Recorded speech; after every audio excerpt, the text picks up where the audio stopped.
big money power, accidents don't just happen, and coincidence is only an excuse for the guilty. Welcome to the Conspiracy Chronicles. The only thing we have to fear is fear itself. Nameless, unreasoning, unjustified terror. In the councils of government, we must guard against the acquisition of unwarranted influence, whether sought or unsought, by the military-industrial complex. The potential for the disastrous rise of misplaced power exists. We must never let the weight of this combination endanger our liberties or democratic processes. We must not fail to comprehend its grave implications. For we are opposed around the world by a monolithic and ruthless conspiracy that relies primarily on covert means for expanding its sphere of influence. It is a system which has conscripted vast human and material resources into the building of a tightly knit, highly efficient machine that combines military, diplomatic, intelligence, economic, scientific, and political operations. There has been an attempt, as perhaps you know now, on the life of President Kennedy. He was wounded in an automobile driving from Dallas Airport into downtown Dallas. The flash, apparently official, President Kennedy died at 1 p.m. Central Standard Time. Good evening. Dr. Martin Luther King, the apostle of nonviolence in the civil rights movement, has been shot to death in Memphis, Tennessee. Senator Robert Francis Kennedy died at 1:44 a.m. today, June 6, 1968. An incident that took place less than 15 minutes ago at the Washington Hilton Hotel when shots were fired at President Reagan. A second bomb has been found inside that federal building in Oklahoma City. The whole side has collapsed? The whole building has collapsed. The whole building has collapsed? The building has collapsed. That's the southern tower you're talking about. Exactly, the second building. Let us never tolerate outrageous conspiracy theories concerning the attacks of September the 11th. Malicious lies that attempt to shift the blame away from the terrorists themselves, away from the guilty. And now, here are your conspiracy detectives, Joe Joseph and Tim Watts. Yes, that's right. Joe Joseph here this Sunday evening, the 1st of July, 2012. And welcome to the Freedom Links Conspiracy Chronicles. My guest tonight, of course, my wife, the incredible Angie Joseph, as well as Popeye, Garshk, and Gwen Caldwell. And we have such a smorgasbord of things to talk about. And I think it's important, folks, that you sit back and settle in, because this is going to be a very informative broadcast. The subject matter tonight is ObamaCare. Is there a conspiracy against the American people with ObamaCare? We'll also be talking about the freak weather that's going on, as well as, and this is a very interesting topic, and this ties kind of into everything, Google Shopping censors all gun, ammo, and accessory results. Isn't that an interesting turn of events? So without further ado, let me turn over the microphone to my wife so that she can kick things off. Go ahead, honey. Yes, that is an interesting development, and it just goes to show that they know that people are arming to the teeth, and they don't like it, and they'd rather people just not even know about it or talk about it or deal with it. But yes, I wanted to talk today about Obamacare and some of the things that we have to look forward to with this monstrosity. Some of the things that a lot of people probably have not thought about and should be outraged about. So you want to get into that, honey? Why, of course. By all means. Go ahead. Back in February of this year, and I talked about this on another show, Obama's Bioethics Committee convened a meeting, and the meeting was to discuss privacy and access issues related to genomic sequencing data, which is basically, your DNA profile. Okay. Nothing like having your DNA profile just splatted all over the place. All over the place. Yes. And they brought in some, all kinds of doctors and scientists that are anti-privacy and pro-scientific advancement, whatever the cost, And interestingly, they had people there from the UK, I believe there might have been someone there from Australia, but I'm not positive. That's I could be wrong on that. But the foreigners that were there were basically lobbying to the Bioethics Committee and made mention that it would be tremendously helpful if we had socialized healthcare or nationalized healthcare. I know people don't use the word socialized. It's not politically correct, even though it is factually correct. So they were saying how this DNA database that they're building, this is already working in countries that have nationalized healthcare. The DNA biobank, they call it. And their goal ultimately is to get everybody into the DNA biobank. And I'm going to tell you some of the things that they can do with this biobank that a lot of people don't know about. And everybody should be concerned about. I mean, everybody. Yeah, this is where the conspiracy really comes in. Yes. And it sounds like a conspiracy, but these are all facts. They're facts that can be proven. You can pull up the transcripts from this meeting and read about it. Well, let me clarify what I just said, honey, because it's very important that people understand. And Popeye, you say it all the time too. You know, just because you say conspiracy doesn't mean it's some whackball idea. No, a conspiracy. They are conspiring against the American people. Were you just listening to my thoughts? Were you just like tapping into my head? Because I was literally about to say the same thing. Yeah. Yeah, shit is the alpha waves, my friend. It's the alpha waves. I'm picking them up tonight. Well, I know what you meant, Ange, but Joe brings a good point up. When people, it is actually a conspiracy. It's a It's more than two people getting together to, take away your rights, your life, and anything else. Right. So it is a conspiracy. So Angie's not crazy. Continue, Ange. Yes, I was addressing people's general understanding of the term conspiracy. So thank you guys for bringing that up. It is actually a conspiracy, but it's a conspiracy that's going on whether you want to look at it or believe it or not, So we all need to be informed about this. One of the things that they talked about that was probably the most disturbing aspect of this meeting to me was some of the law enforcement tools that they have that they would like to use with this DNA biobank, okay? And this is not about apprehending criminals. They can do that with the DNA biobank, and they do that with a lot of DNA results now. And frankly, I think we have a system in now that allows for that to happen fairly effectively. They don't need any more than they already have. It's already too much.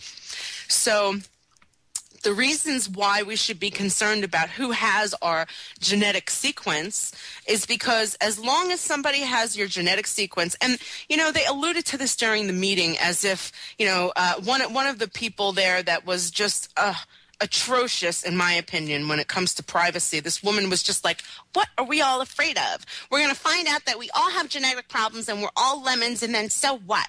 No, that's not what this is about.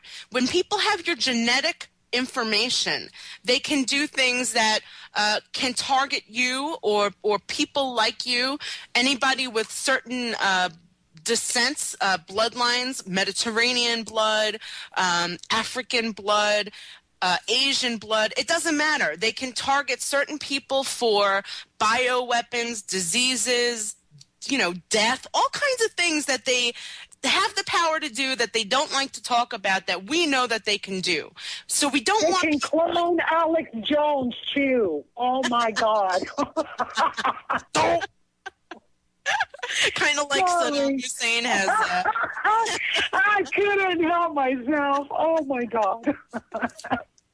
Thanks, Gwen. That was a thought that might keep me up at night. So anyway, they were discussing some of these things, and they, like I said, they already have this going on in countries where there's nationalized health care, and they were lobbying for us to support Obamacare because what they want to do is link up their DNA biobanks with ours and everybody else's and get a worldwide biobank going where all countries can have access to one another's population's genetic sequencing data, okay? This is disturbing on so many levels. I can't even begin to describe it. But one of the tools that law enforcement has, in 2006, one of the people at this meeting named Dr. Osorio, Ossorio, wrote an article called quote, about face. Okay, and this article addressed some issues, what they call molecular photo fitting. Honey, hold that thought. Yes. Because we're coming up on break, and I want you to get into what Dr. Osorio wrote about and what that all means when we come back. That way you don't get cut off. So, folks, don't go away because this is very important information. The possibilities are endless. What they can do once they attain your DNA information.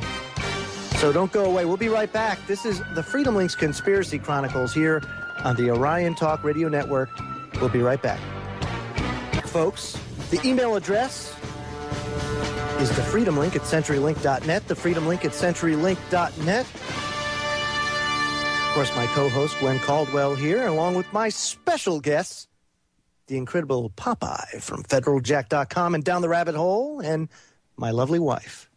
And tonight, the subject, at least for this segment, is DNA and Obamacare and the Bioethics Committee. And you left off with this Dr. What is it, Osorio? Yes. Yeah, so please continue. Yes, and Obamacare is absolutely a threat to a lot of other areas in our lives, not just medical care. It's a threat to privacy. I think it's going to cause problems for people's Second Amendment rights. I mean, there's all kinds of things going on about this, but I was talking about this article that Dr. Osorio did called About Face, where I believe this doctor proceeded to describe how they have what's called molecular photo fitting and phenotypic sketches. And what that is they take your DNA and your genetic data and they run it through a computer.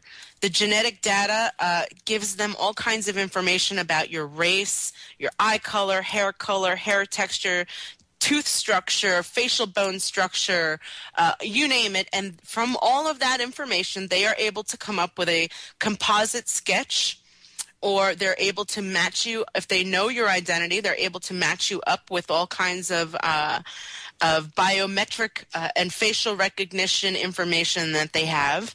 And they've bragged that what they can do with this is based on nothing but your DNA profile. They can get your genetic material from a fingerprint, from anywhere. But with socialized health care, because they say the, quote, greater good outweighs privacy concerns when you're in a socialized healthcare system, a pool, that you don't have privacy rights like you would with private healthcare. And this is something we should all be worried about. We should all be talking about and educating our fellow citizens about, because it's really very important. So one of the things they do is they can take your genetic profile, and if, like I said, if they don't know your identity, they can come up with a very, very, very accurate composite sketch just based on your genetic information that they've gotten from your DNA profile. And from there, they use all of their biometrics measurement information and facial recognition cameras, and that's what all cameras that the government uses, they do have facial recognition software that they use in conjunction with those cameras. They all have biometric possibilities. They're all, able to be programmed to. It's not the actual camera. All they need is the image from the camera, and what the software that they run the images through is what gives them the information that they're looking for.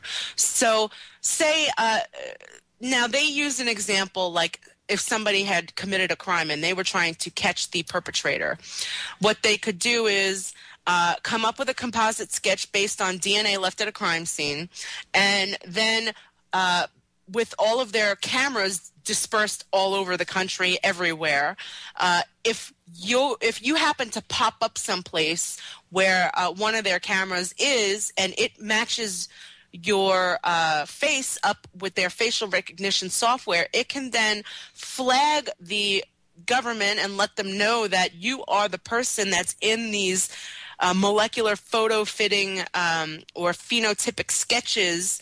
And, of course, they can come and get you. But what that also does is it allows them to track their political dissidents, any everybody they don't like, that they want to keep tabs on, now they can follow you around just based on where you show up, where they have cameras, and it doesn't matter if you've committed a crime or anything else. You don't have to leave DNA at a crime scene, because now we have nationalized health care, and your DNA profile will go into this DNA biobank that they want to have international access to, and they can follow you around wherever you are. They can also target you for things. It's a very dangerous slope that we're heading. Let me add this little quick thing here, and just so people know, Department of Defense is actively working on this biometric technology, both publicly and privately. And when I say that, I mean private sector, public sector. It's of high priority, especially overseas in Afghanistan and Iraq and all that kind of stuff. This stuff, when you hear about those blimps that can look down and see you from miles up and determine just by your gait or how you walk, heat signature. Or your heat signature, they can tell who you are just by putting all the pieces of the puzzle together. That technology is already there. Joe, they have satellites in space that literally with a heat, because from the top down, like if we were looking from up there straight down on top of us, all they need is a thermo image of about where your shoulders start up, and they can pick you out like out of everybody around you from space already. Okay, and they only need from the shoulders up, and they've admitted that they have this technology already. So when you go through these X-ray scanners and stuff, what do you think they're doing? We're not storing those images. Yeah, okay. You don't think there's a huge database of images being stored? Come on.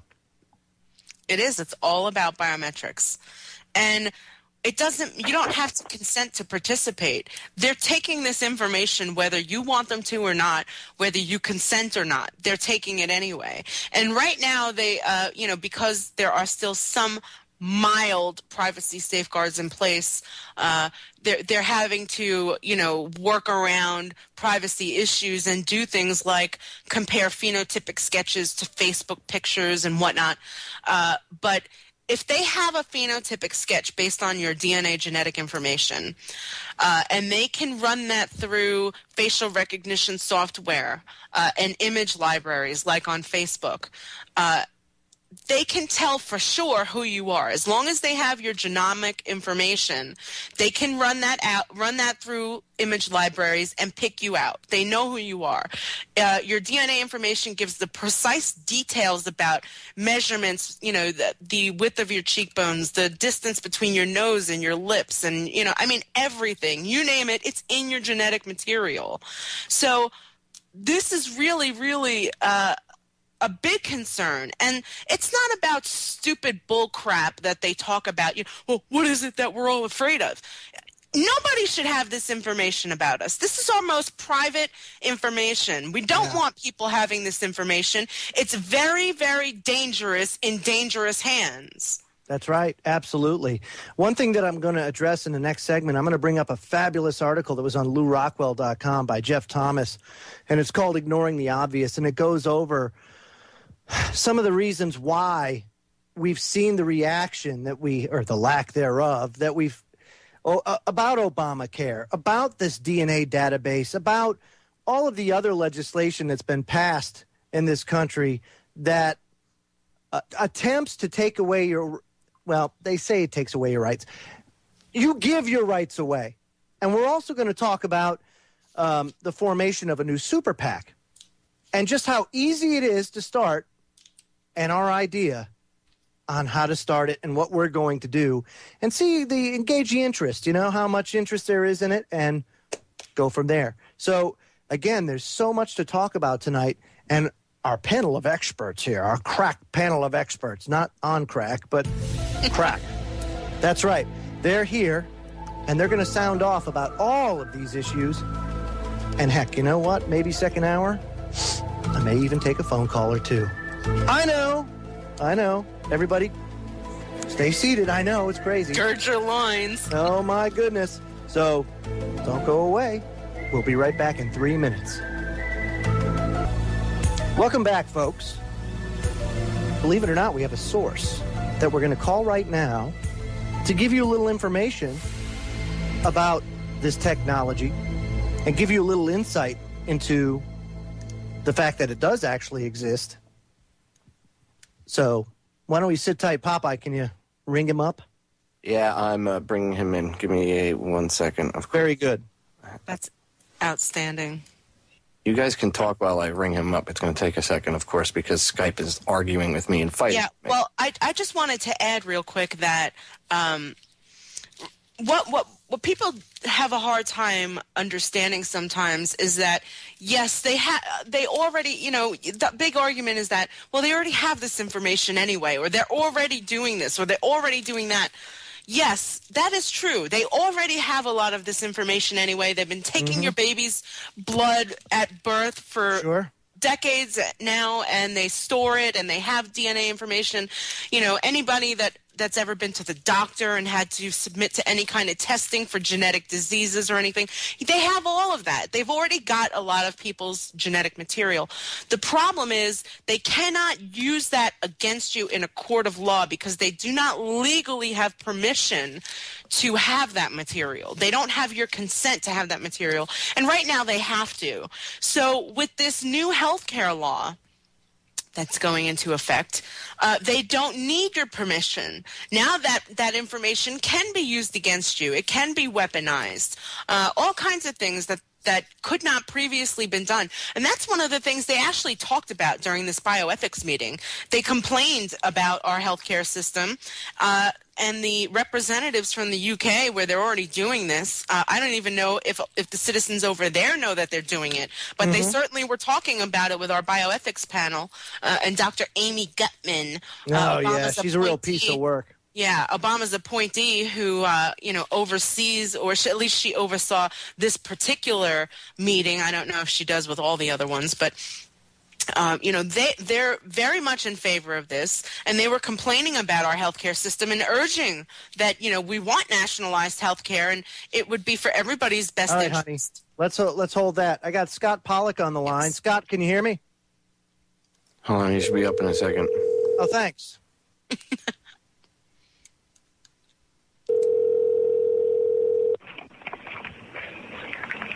Good evening. Hey, Scott.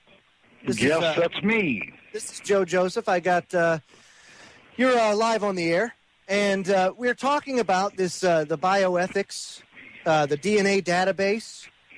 Yes, sir. You had something to add to that, so why don't you have the floor, my friend? Well, thank you very much. Would I be permitted to say the name of my present concern? Absolutely. Anything you want to say, have at it. And shameless plugs are authorized. Gwen and I come by each other as a result of our investigating something that we have a common interest in, but I am the chief editor and founder of the Critical Post in Chicago. That's my latest baby. But do you have a website? Yes, just put that in a search engine, the Critical Post. Chicago, and we'll be right at the top of the search. But be that as it may, I was a founding member of an artificial intelligence firm, and I will not market that name. I left the firm because I found that the original founder, I caught him in a lie, and that's enough for me. I won't abide that. However, the technology that we had was a artificial intelligence technology. Now, to give you a quick background on all of that, which links into the subject of the biodiverse databases and the DNA databases. And we were, one of our programmers worked for the Department of Energy and had a top security clearance. and worked out of the Battelle, worked as a subcontractor for Battelle Labs up there in Washington State, and he was located in Richmond, Washington.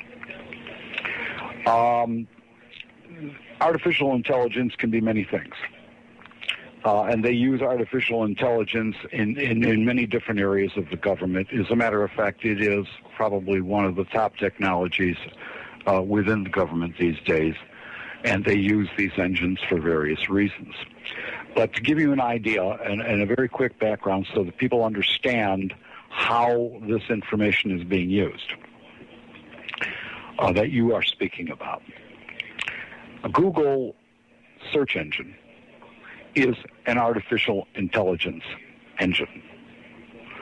It is called Neuro Artificial Intelligence. Neuro Artificial Intelligence seeks connections by relevancy. So you type in a string, or which is, like a word, or if you type in the words "the critical post," because of the largeness, and I believe they're using Hadoop database as their main software database. Then the engine interface finds that relevancy, and there we are at the top of the page. And they are actually in the advertising business. They are not in the artificial intelligence business per se. Their public face is not in the business of artificial intelligence. I am sure they are a government contractor without a doubt. Then there is case-based logic, artificial intelligence, and case-based logic is you have a list of things. And let's use the area of law. And you have a bunch of cases that are fed into one side of a database that have relevancies to a specific type of litigation. And then on the other side of the database, you type in a search string looking for that. And so the relevancies to that particular string will pop up again, but only on a comparative basis. So that's case-based. Then there's rules-based reasoning, which is what the name implies. There are rules that are adhered to. And you will find a lot of that kind of work in the Java field, and you will find that work in the .NET framework. Then, and I'm going to look up the term to make sure that I am not misstating it, then the other major form of artificial intelligence that is in use in the government today and in the artificial intelligence community is something called Bayesian artificial intelligence, and there are several interpretations of it, but it basically centers around the concept of a probable outcome. Okay, so those are the four types. What we had was an artificial intelligence engine that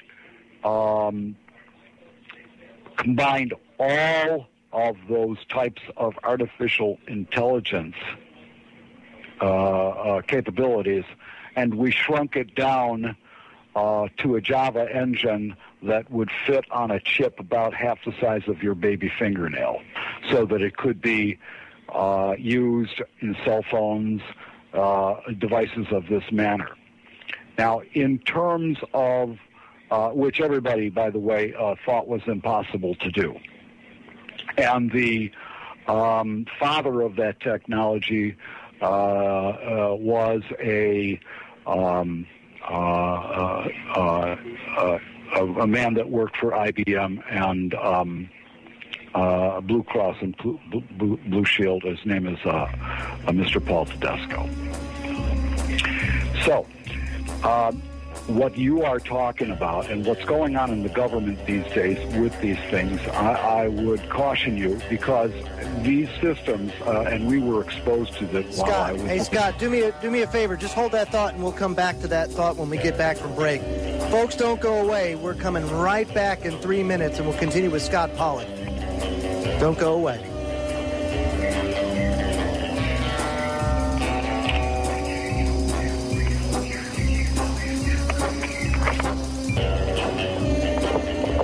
Welcome back, folks. We're going to get right back to our caller, and the caller is Scott Pollock of the Critical Post Chicago. Scott Pollock of the Critical Post Chicago. His website, thecritical-post.com.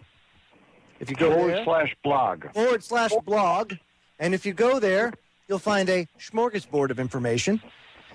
And alongside me tonight, of course, is Gwen Caldwell, my lovely wife, Angie Joseph, and Popeye from FederalJack.com to discuss, right now, the topic Obamacare, and more importantly, this DNA database. So I'd like you, Scott, to finish your thought, and then we can move on to different things. So go ahead. Well, what I was remarking about. Yes. We had we were... when I was working in this company, for instance, we were contacted by the United States Post Office because of the capabilities of the AI engine that Paul had created and we had written in Java. And what I would tell people about this is that the systems that you're talking about, and we had contact, for instance, with a video compression technology, which is right now very critical. The United States government does have capability, but it takes them a great deal of effort, because the granularity, which is the proper term for that, the granularity of these programs is not very fine. So in other words, it's like trying to cut an apple with a bat, if you will. That's the best metaphor I can give you. What is much further advanced than the softwares themselves is, for instance, the optics. Optics take a great deal of information in, and their storage capacity, and then the ability for the engines themselves, the AI engines themselves, to scan the data in the optics takes an incredible amount of computing power that they are housing in very large warehouses of data farms, and the Cray computers are being protected by DARPA up at the Department of Energy with various systems like Starlight and whatnot. The point that I'm trying to make is that it's not as good as you are fearing it is. It just isn't, not yet. Will they get there? They will get there. But in the meantime, they are employing software that is extremely dense in terms of its ability. They are still using rules-based engines. Were they to adopt the technology that this company had, and it's another reason I'm glad I'm not working for the company anymore, I would fear for everyone. Now, I would say that between the top three firms in the country, which would be Apple and Microsoft and Google, that they are working as government subcontractors, and these subcontracts are ongoing, and they are getting closer. But the programs that you're talking about aren't as good as people fear. You're talking about the molecular photo fitting and phenotypic sketching and stuff like that, right? Yes, ma'am. Yes, they did address that in the meeting as well, that there's still a long way to go on that technology, but they're working diligently on it. I mean, this is like a major goal for them is to fine-tune this technology. And we know that, just based on history, that they are able to fine-tune technologies like this in a relatively short period of time. And Scott, I want to add something to that, though, Gwen. Yeah, by all means. And I don't mean to cut you off, but the problem that they're having is the database technology itself. And if you're not familiar with databases, take a look. A database can be anything. It can be a text file. It can be, your best understanding of a database would be you open up Microsoft Excel. That's a database.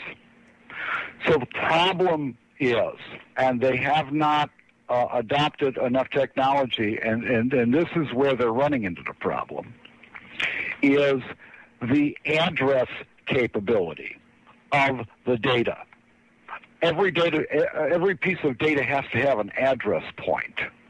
Well, when you're talking about the kinds of gigapixel, the gigapixel ability of a very refined optic, for instance, is an incredible piece of data that is very hard to address in a database. You follow where I'm coming from? Absolutely. And so they do use one of the common ones is known as Hadoop. I believe that's spelled or Hadoop. That's Hadoop. And then there's I forgot the name of the company, and I was in contact with them, but when I was working with the company that's got a better addressing capability. So there's still a little, once they have the ability to address all of the data points, that's when you got to worry. And they don't have that ability yet. But not that I know of. Based on your experience, how long does it generally take them to acquire these abilities that they look to acquire, that they prioritize? Well, that's a really good question. I would tell you that as of a year and a half ago, let's see, when was it? Yeah, a year and a half ago, I was in contact with a company that was starting to approach the ability to run the kind of multi-thread technology that is necessary in order for the address capability to, but they weren't there yet either. I mean, they were very close. So I would say that in the next 5 years, they're going to have that kind of databasing capability. Right. And that's pretty much what I think. That's what the Bioethics Commission were saying, that they were still a ways off, but diligently working towards it. And again, and it's not just them either. There are organizations within the Department of Defense, also not just Department of Energy, that are working towards this simply to and employing what they're using as a test bed is Afghanistan. They're using that as a test bed in order to work the bugs out. So it's very interesting. How did you come by that information, Joe? Well, I have many sources within Department of Defense that talk about that kind of stuff, and the fact that they are using these wars to test out this new technology. Yeah. We could talk to you about that off air too, if we wanted to. Well, they have something. They have a program that was developed by the Department of Energy, and I would bet you a dime on a donut that this is part of the capability that they're testing, and it's what's known as it's a program that can be licensed by the public. You can pay for the license, although they do play some hanky-panky, and the scientists all sit in silos up there. And the type of program, it's called Starlight. And what they use Starlight for is to detect the sloshing of energy pockets around the internet through the nodes so that they can protect the integrity of various firewalls, because there was at one point the botnets were able to literally squeeze through firewalls, kind of like a cheese or pasta gets squeezed through a die when they make pasta, if you know what I mean. Sure. They could literally break down a firewall by throwing all that electricity at the stuff. So a lot of this stuff is being moved by the programmers in the Department of Energy. And so I'm not surprised. The Department of Energy, we had this discussion too, that they're in charge of a lot of really scary things. Yes, they oversee chemtrails and everything.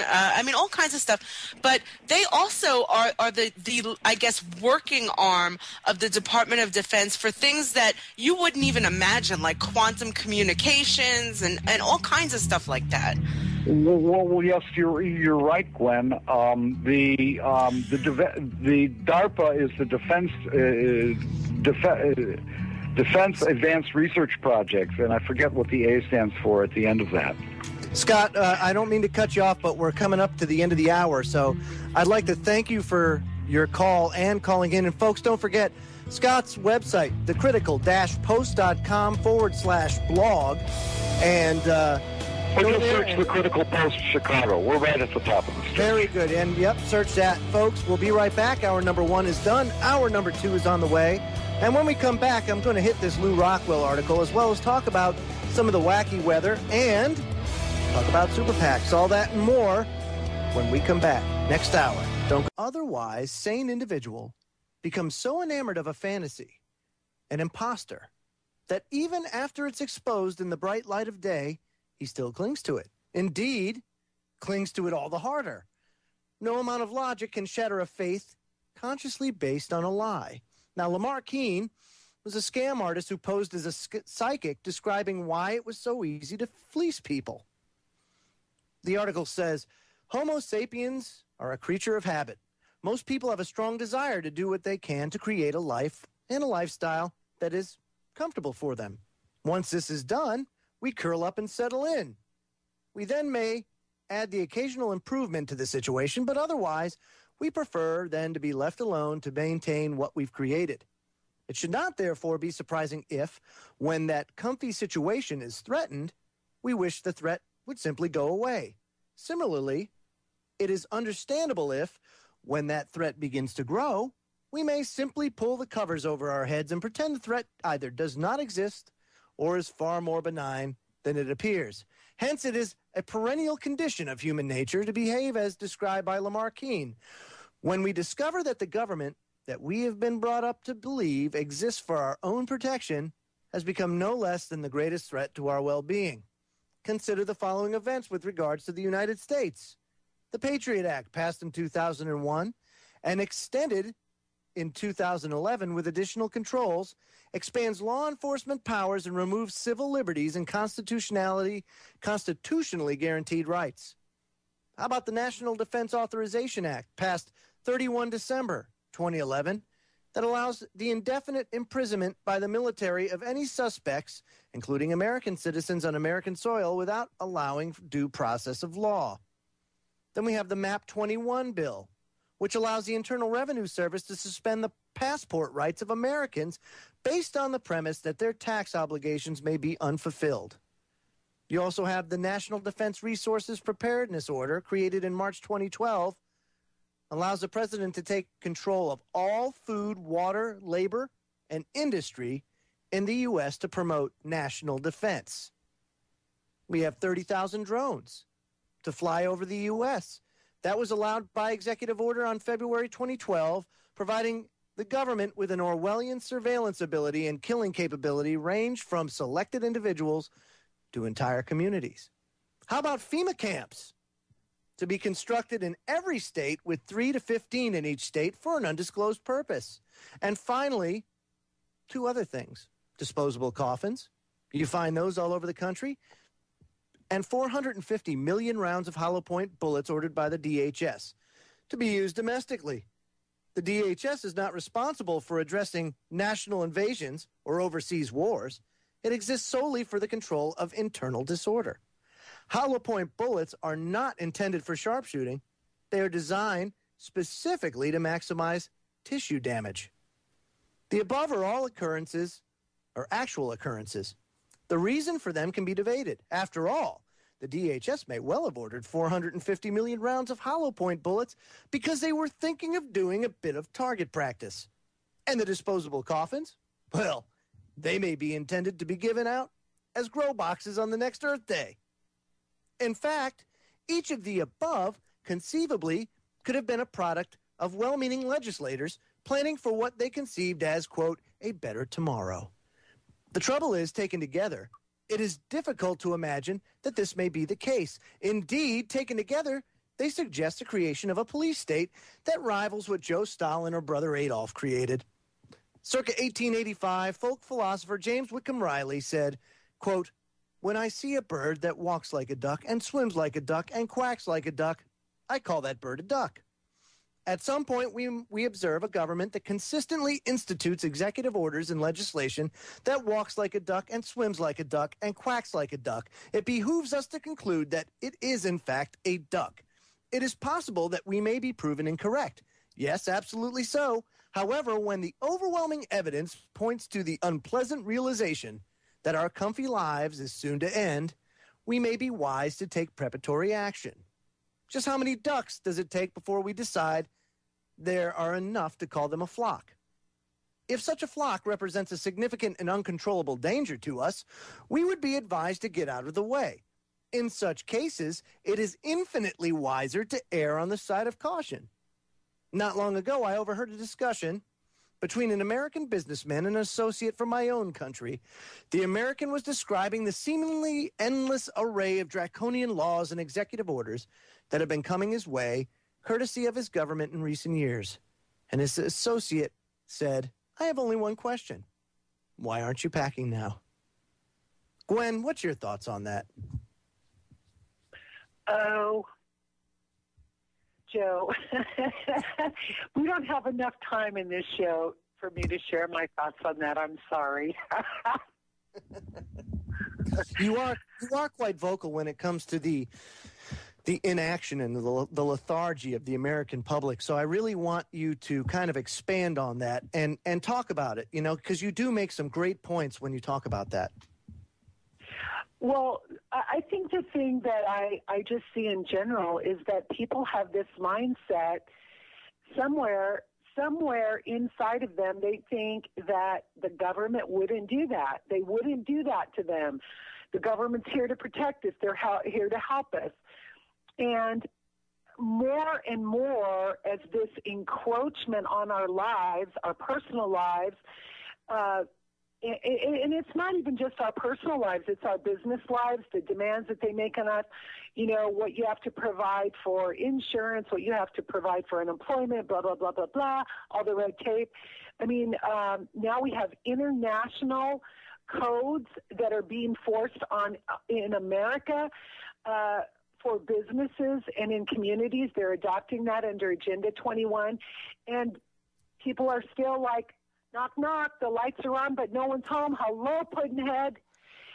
And people, and this whole idea that people don't have to take personal responsibility and that the government is going to save them, they need to wake the hell up.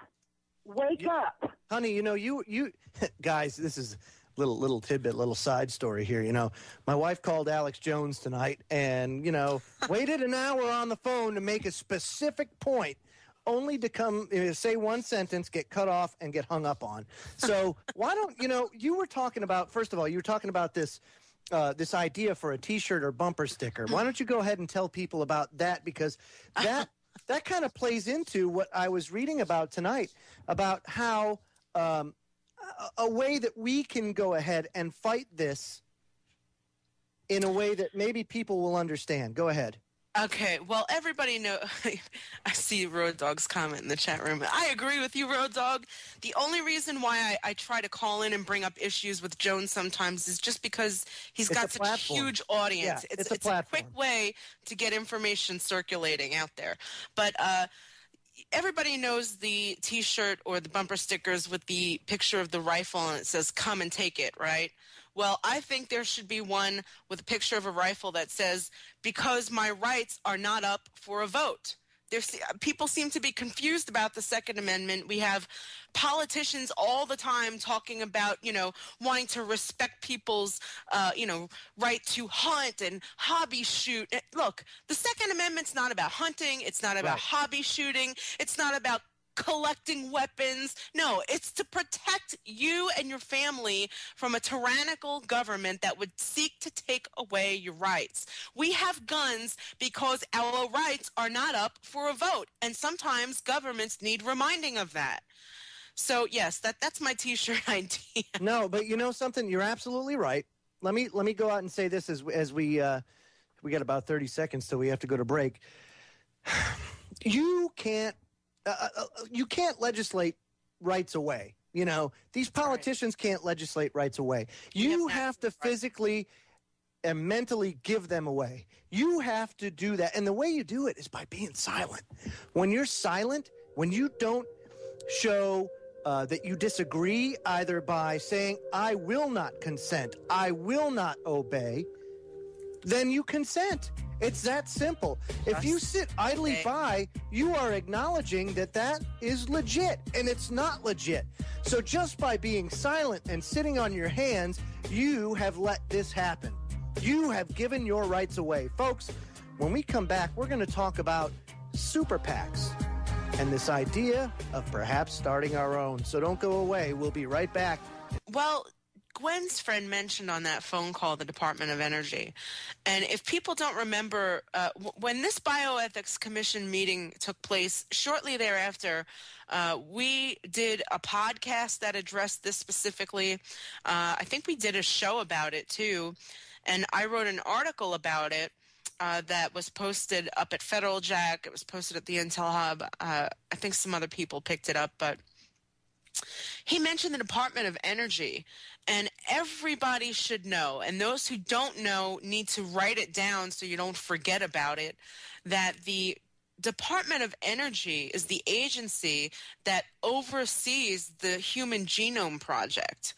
The Department of Energy is the agency that really is the lead agency for all of the major genetic sequencing database research projects that go on.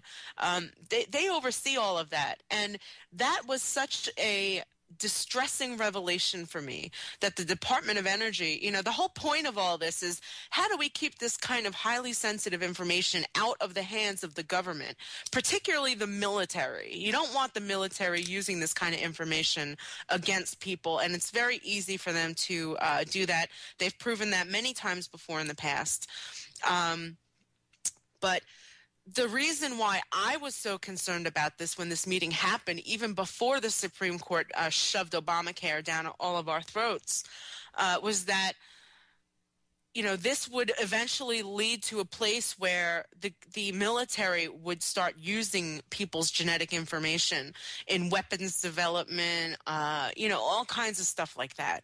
And for anybody that is concerned about this, the fact that the Department of Energy is the lead agency in charge of these projects should really be unsettling for everybody. Yeah, absolutely. It's very deceptive. Yes, they started researching all of this. This actually predates the Department of Energy. This goes back to, the Department of Atomic Energy and Research or whatever, when they started researching about the effects of nuclear weapons on the human body. That was the agency tasked with studying those effects. And kind of by proxy, they have inherited all of that kind of research and information, and I believe that that's a very, very dangerous thing that's happened. And they're still in control of it. They're still in charge of it.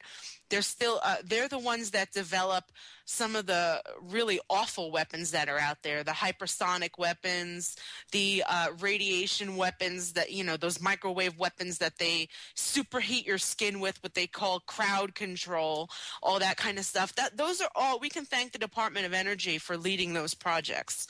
Okay, so we don't want to be in a position where you know, there's a DNA genetic database of everybody in the country and our children, and the Department of Energy is the one that holds all of those keys, and that's exactly what's going to happen. They're the ones that have all that information now.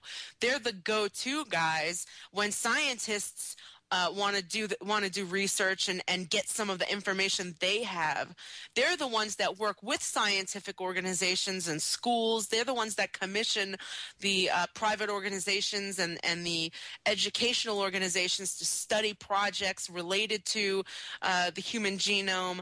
You know, it's their baby. They're the ones that started the Human Genome Project. They're still in control of it, okay? So that's something we need to keep in mind when we talk about the fact that, you know, that they're talking about databasing everybody's genomic sequence and allowing access to it, open access to it across the board and internationally. You know, the people that hold all of that information is the Department of Energy, who's in charge of creating horrific weaponry, all kinds of horrible things that do unthinkable damage to human beings. That's the Department of Energy, okay? And they're the ones in control of this information. So that's something that people should read up about, refresh your memory on, and if you don't know about it, get informed about it. I posted a link to the article that I did about this in the chat room. I'm going to post it again real quick for anybody that didn't see it. And I would suggest that you educate yourselves about this, because it's not harmless information. You know, everybody wants to make this argument. It's just, what's the big deal? Well, you know, Joe, it's kind of off the subject, but, you know, the Department of Interior, people think the Department of Interior is real benign too, but, you know, they have a way of changing the names of these departments to make them look real benign. The Department of Interior used to be the Department of War. And when you go back and look at how they worked with the Department of Atomic Energy, and then now how they're in bed with the Department of Homeland Security, and you start understanding how these pieces thread together, I mean, it's insane. And when you look at all the presidential executive orders that Obama signed recently, guess who's listed on every damn one of them? Who could that be? Department of Interior, the Department of Education, the Department of Homeland Security. Department of Energy. Right. Yep, all of them. Every single one of them. And so there is no, as far as the government is concerned, there is no separation. You know, it's like us against all of them, because they're not separate. They're all intertwined like a big, nasty, ugly spider web. Monstrosity, exactly. And that's what it is. It's a monstrosity.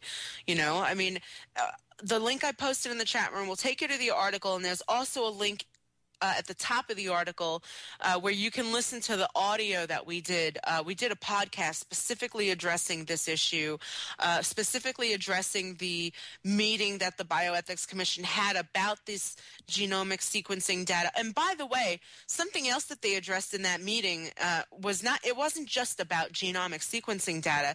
It was also about neuroscience information and the ethics related to that.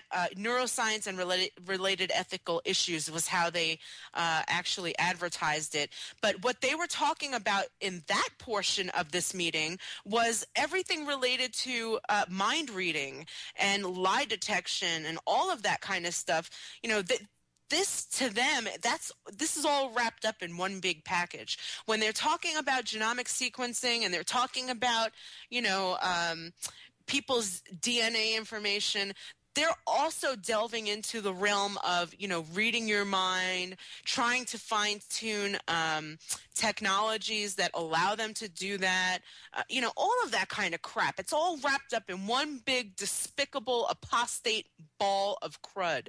And so everybody should be worried about this. It is a worrisome development. And they'll try to tell you it's not, but it is. No, absolutely right. So these departments out there, folks, are not as benign as you would think they are. And that's one thing that energy. They're not just there to regulate your electric use and whatnot. Yeah, I mean, it's really interesting to see how all of these departments have a much bigger role to play in all of this, and consequently, I mean, when you think about this technology, the first thing that comes to mind is DHS, of course, and Department of Defense. Okay, but when it comes down to it, they're really kind of they take a back seat to these other departments, and it's the Department of Energy, the Department of the Interior, and all these benign-sounding departments that actually have the con, so to speak, of these very, very important programs that everybody should be interested and reading up on. Folks, and educated about. Right. When we come back, we'll talk a little bit about a super PAC that we're thinking about forming, as well as the wacky weather that's going on. So stay tuned. We'll be right back.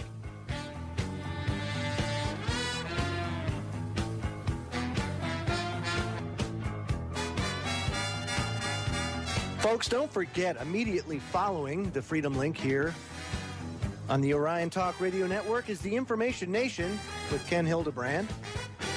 Visit his website, theinformationnation.com, today. And I also want to plug our new YouTube page. This is for all the hosts at Orion. It's called Host Orion Talk Radio. And you can go there, subscribe today, and we'll be posting little tidbits, some archives, some important information that we think is necessary, but something that goes along the lines of having a cohesive page where we can post everything and the host can freely do that of their own free will. So it's Host Orion Talk Radio. Go there today and subscribe. And don't forget, 9 p.m. Eastern, Ken's Information Nation hits the airwaves. So we were talking about super PACs. Let me give you a little history on super PACs. Because you see a lot about them in the news. You see that they run a lot of ads. I know Gary Franchi has one that everybody's probably familiar with that listens to this radio broadcast, and that is Revolution PAC, right? And I want to give a little background on that. And this kind of changed with the 2010 election cycle. And if you go to campaignlegalcenter.org and search this, you can actually find out the history. But I'll briefly go over it. And it says right through to Election Day, confusion reigned among the public and the press about the rules governing the estimated $4 billion plus that was spent on the 2010 federal races. And so they came up with this little history of it. And it all started with the Supreme Court's decision in Citizen United versus the Federal Election Commission. And the Supreme Court struck down the decades-old federal ban on independent expenditures by corporations and unions to influence federal elections. The court reasoned that the First Amendment does not permit laws to discriminate between corporations and individuals when it comes to electoral spending that is independent of candidates and political parties. However, the federal ban on direct corporate and union contributions to candidates and parties was not considered and remains in effect. Citizens United allows corporations and unions to spend their treasury funds on advertisements expressly advocating the election or defeat of a candidate for the first time in over 60 years. A corporation or union can either spend directly on such express advocacy or it can give it to an outside group, such as one of the tax-exempt vehicles of the 501c variety, which is the Political Action Committee or SuperPAC. Now, basically what you have to do to form your own political action committee is open a bank account, and then file a form with the Federal Election Commission establishing your political action committee. Every quarter, you have to file a form detailing the money that you've received and the expenditures going out. And these are all not-for-profit. They're 501c super PACs. So you're going to come under a lot of scrutiny, and we've seen it in the media that the IRS is stepping up their scrutiny of the spending of the super PACs. Why? Because they're making a difference. And right. you know what they say. And I'll give this as an example. If voting changed things, it would be illegal.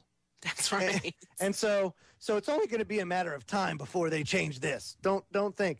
So our idea and I want you to expand on it a little bit, honey, is to begin something called the Just Say No PAC. So go ahead and explain to people what your idea is. I was thinking last night about, a new twist on the Just Say No campaign.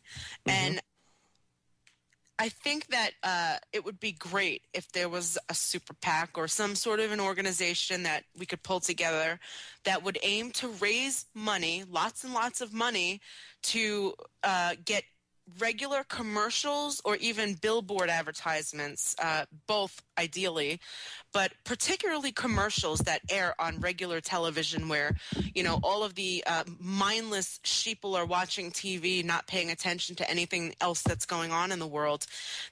So this PAC would aim to educate them really quickly with little brief clips of information, such as, letting people know that, this country was a country founded on laws and justice and equality, and nobody's above the law, not even the government. So when the government wants to do something like put their hands on you inappropriately at the airport, just say no. You can do that. You have the power to do that. When they want TSA agents to touch people in appropriate places, they have the right to just say no and not do it. Even law enforcement, when they want you to do things that are unconstitutional and illegal, say no. I mean, there's no reason why any of this crap should be going on. People don't know, which blows my mind, but people actually don't know that they're allowed to say no to the government. So, the Just Say No campaign, I guess, would essentially aim to empower people, to let them know that they're the ones with the power, and start saying no to some of this crap. When your state wants to set up checkpoints all over the place to just rummage through your car and shine their flashlight into your back seats and run a drug-sniffing dog around your car, you've got the power and the ability to get some fellow citizens together, some neighbors, and go down and say no, make a big stink over it. It's time to start putting a stop to some of these abuses. Right. Say that we do not consent. And that's the big thing. Everybody is so damn silent about this stuff. And as I said before, silence is consent in the eyes of the law. It's just that way. Because think about it. Yeah, if people just sit idly by and let this happen, it's going to happen. Right. Because they're going to. So what you have to do is be vocal. Now, there's an activist from Pennsylvania, Jim Babb is his name. He's going to be coming on in the next couple of weeks. His claim to fame up in PA is going about a half a mile up from these drunk checkpoints in PA and having a bunch of signs with that luminescent or reflective tape that says, illegal checkpoint ahead. Yes, and he goes there and he holds it up for people to see. And I have a lot of love and appreciation for any of our fellow citizens that do that kind of stuff because they are engaging. Simple. Yeah, something as simple as that is extremely effective in getting the message across. Now, don't think for a second that you're not going to have naysayers, that you're not going to have people come up to you and say, oh, well, I guess you don't agree with the fact that we need safe roads, or we're trying to get drunks off the road, you jerk. You're gonna get that, folks. I mean, it's the way it is. It's a good opportunity to educate those people. Well, yeah, that's true, or at least show them for what they are. Send them a citizen rule book or a copy of the Constitution. Tell them to read that. And if they tear it up in your face, well, hey, you know what? You bring a camera, you make sure you're videotaping all this, so you can just highlight the ignorance, highlight just the level, because you will reach so many more people when you go and you put that on YouTube, when you go and put that on your website. And get the news out and show people this activism. Activism. USA does a lot of good work about that. Oh, yeah, absolutely. Or what is it, speedtrapahead.org, I think it is. Yeah, they all do some very, very, very good work. And you would be amazed not only at how pissed off the police get, but that they actually say it's illegal what you're doing when, in fact, all you're doing is exercising your First Amendment right to free speech. Right. And I wanted to address that real quickly because if you do that and you begin to resist and you begin to, attempt to wake up your fellow citizens and let them know that they too can resist, you are going to be harassed. The police will come after you. If somebody's out standing a half a mile away from a checkpoint holding up a sign, they can rest assured that it will not be long before the police are there giving them a hard time. They do it every time. No, they most certainly do. But that's the idea, folks, is to get public awareness. And what better way to do that? What better way to do that than to start running billboards, radio ads, television ads that just send a simple message and talk about the things that piss everybody off. That they can say no. You have the ability, and this is not for those people like us that stay on top of these issues and that are relatively informed. This campaign is aimed directly at those that are not plugged in, they're not aware, they're completely uneducated in terms of their rights or the Constitution or the Bill of Rights or the Declaration of Independence. It aims to target people like that, people that maybe are taking a flight next week. Let them know. You can just say no. You don't have to order the Hold that thought, honey. Let's go to break. Final segment of the broadcast coming up. Boy, time flies when you're having fun. We'll talk about the wacky weather when we come back, and hopefully we can get to the fact that they're censoring guns and ammo sales on Google. We'll be right back.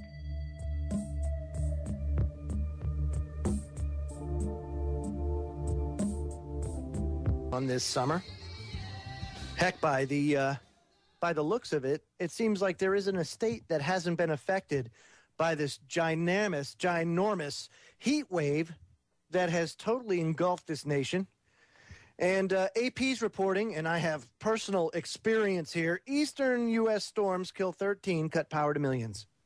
Now, what's interesting about this, and let me tell you a little bit about our personal experience before I get into this. Now, we live in North Carolina, and of course these storms actually track up the coast we're close enough to the Virginia, D.C. area to really be affected by this kind of stuff. So anyway, we experienced over the last 2 nights some very bizarre weather in that lots of lightning, lots of thunder, hurricane force winds, no rain. 2 nights in a row. And all the way through the night. I mean, when I say consistent thunder and lightning and wind, I'm not kidding. All night long. And trees down, limbs down. Thank goodness our power didn't go out. But the fact is, some areas, especially to the north of us, really got hammered and bad. And D.C. was one of the hardest hit areas. And you know what? I got to say this, ladies.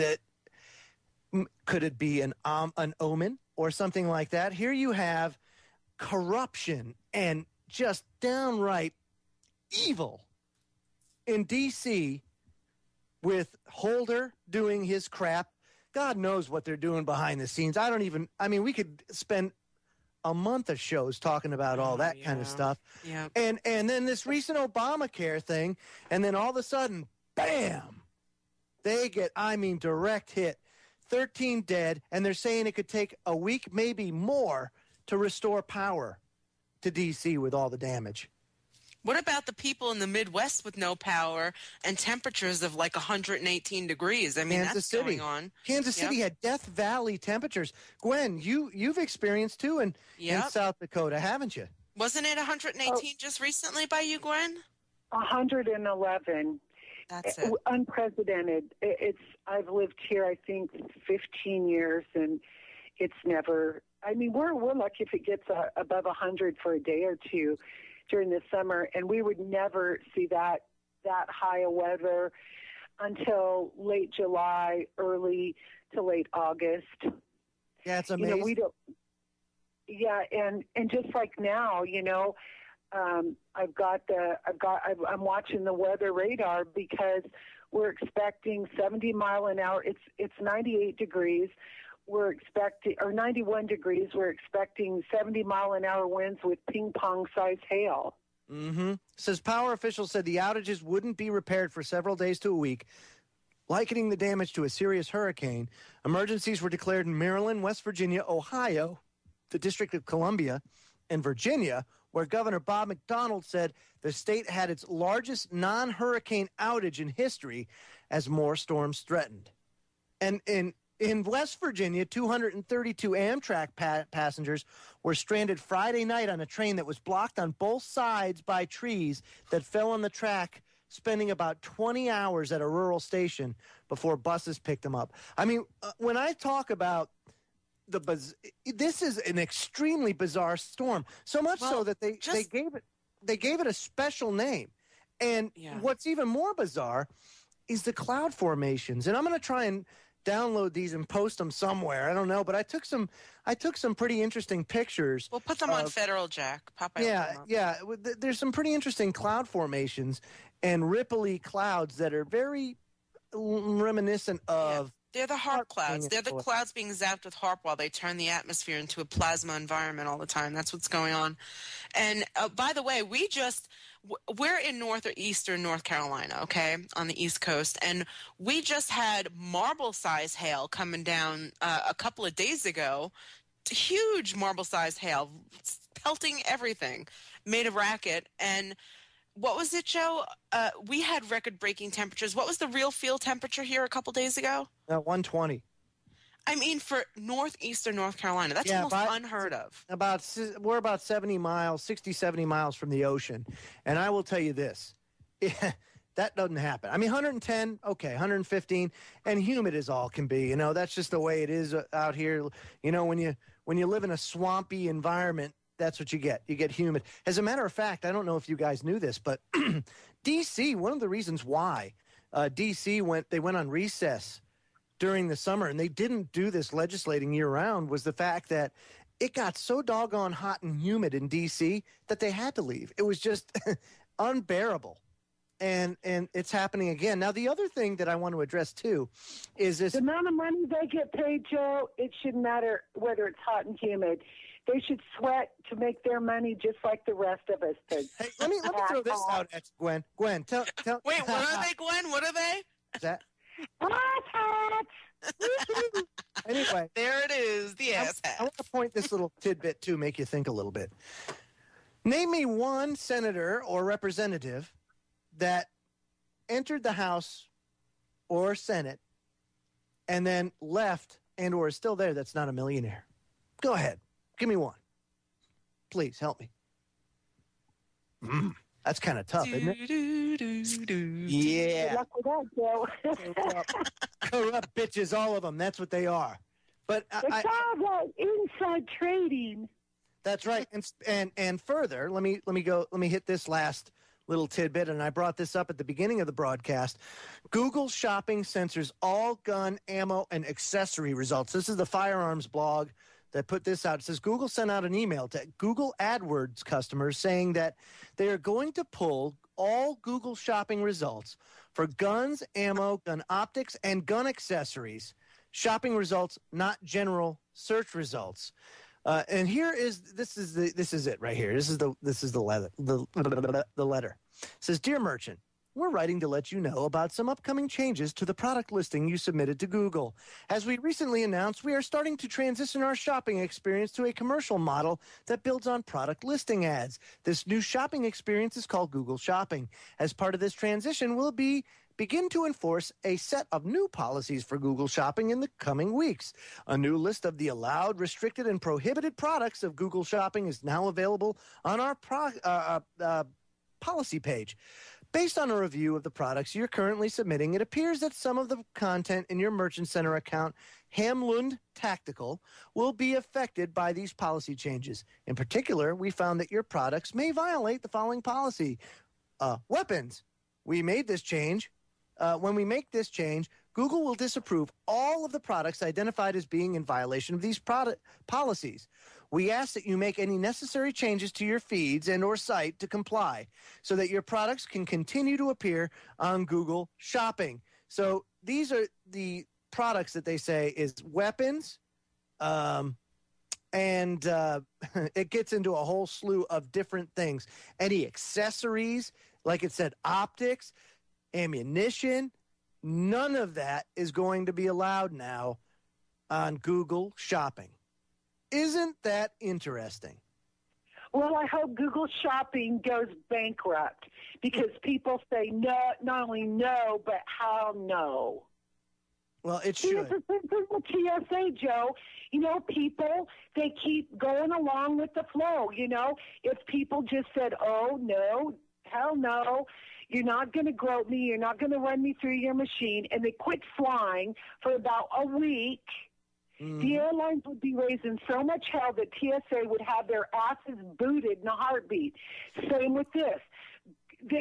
Google wants to make money off these people.